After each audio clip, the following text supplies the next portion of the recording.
Hi friends, welcome back to Swapna collections and vlogs అండి. ఈరోజు అయితే టైలరింగ్ చేసే వాళ్ళందరికీ ఒక మంచి మాట చెప్దామని అయితే వచ్చిన. టైలరింగ్ ప్రతి ఒక్కరూ చేస్తూ ఉంటారు. నాకు తెలిసినంత వరకు 100లో 80% అయితే టైలరింగ్ చేసే ఉమెన్సే ఉన్నారు. మ్యాక్సిమం హౌస్ వైఫ్స్ అందరూ టైలరింగే చేస్తారండి. వాళ్ళకైతే నేను ఒక మంచి మాట అయితే చెప్తున్నాను.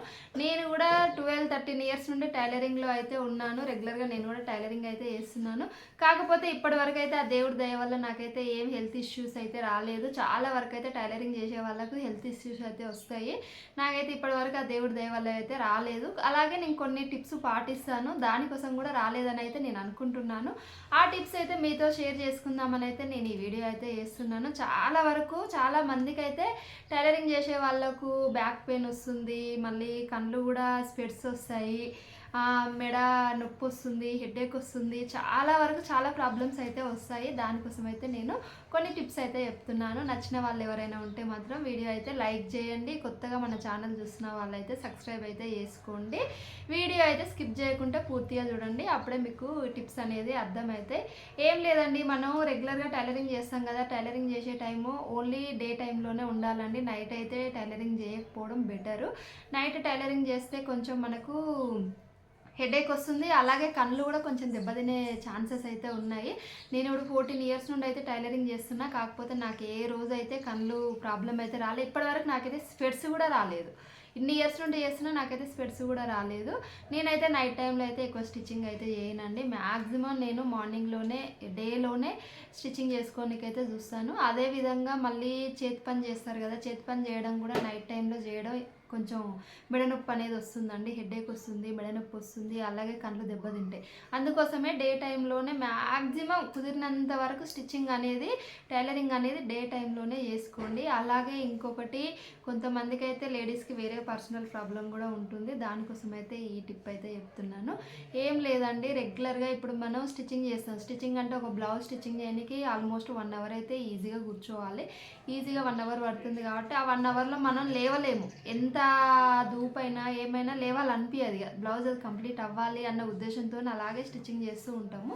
అందుకోసమే చెప్తున్నా, మన దగ్గర ఆ స్టిచ్చింగ్ మనం స్టార్ట్ చేయడానికి ముందే ఒక వాటర్ బాటిల్ అనేది మన దగ్గర పెట్టుకున్నాం అనుకోండి, ఆ 1 అవర్లో ఆ బ్లౌజ్ కంప్లీట్ అయ్యేసరికి వాటర్ బాటిల్ కూడా కంప్లీట్ చేస్తూ ఉంటే కొంచెం అయితే పర్సనల్ ప్రాబ్లం అయితే కొద్దిగా క్యూర్ అనేది అవుతుందండి. హీట్ లేకుండా ఉంటుంది.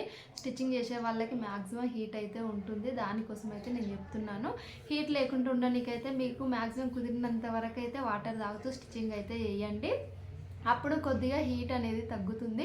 అలాగే మొత్తం డే టైంలో అయితే స్టిచ్చింగ్ అయితే చేసుకోండి, మరి నైట్ టైంలో అయితే స్టిచ్చింగ్ చేయకండి. చేతి పని అనేది అస్సలు చేయకండి నైట్ టైంలో. మొత్తం డే టైంలోనే మ్యాక్సిమం మీకు కుదిరినంత వరకు డే టైంలోనే చేసుకోవడానికి అయితే ట్రై చేయండి. చేతి పని అనేది అసలే చేయొద్దు నైట్ టైంలో.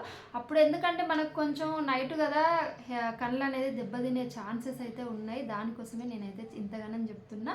మళ్ళీ అలాగే వాటర్ అనేది చాలా తీసుకోండి.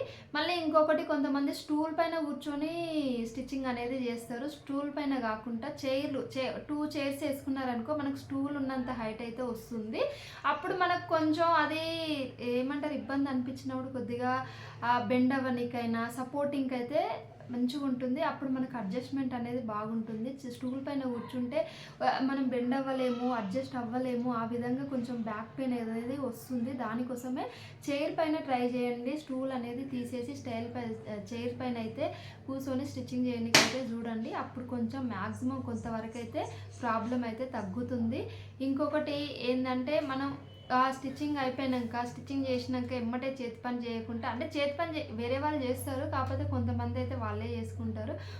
కొద్దిసేపు మనం రెస్ట్ అనేది తీసుకొని తర్వాత చేతి పని చేసుకుంటే అంత బర్డన్గా అయితే అనిపించదు.